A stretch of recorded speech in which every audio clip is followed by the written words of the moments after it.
জিম্বাবুয়ের বিপক্ষে প্রথম ওয়ানডে ম্যাচে বাংলাদেশ হারলেও আইসিসি থেকে ওরা পেল বড় সুখবর, এবং যে সুখবরে মাথায় হাত পড়েছে ভারত, পাকিস্তান ও অস্ট্রেলিয়ার তারকা বোলারদের।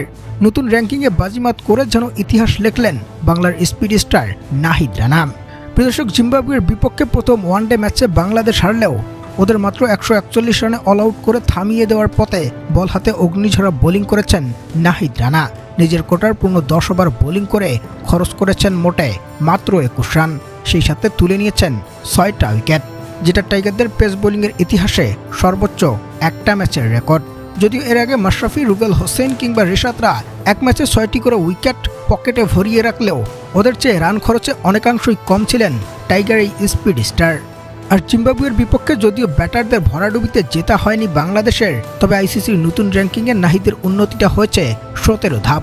তিনি এক ধাক্কায় উঠে এসেছেন তালিকার 12তম স্থানে, এবং এ সময় তিনি পিছনে ফেলেছেন অস্ট্রেলিয়ার জস হেজলউড, ভারতের মোহাম্মদ সিরাজ, পাকিস্তানের হারিস রাউফ ও মিচেল স্টার্কের মতো বিশ্বমানের বোলারদেরকে।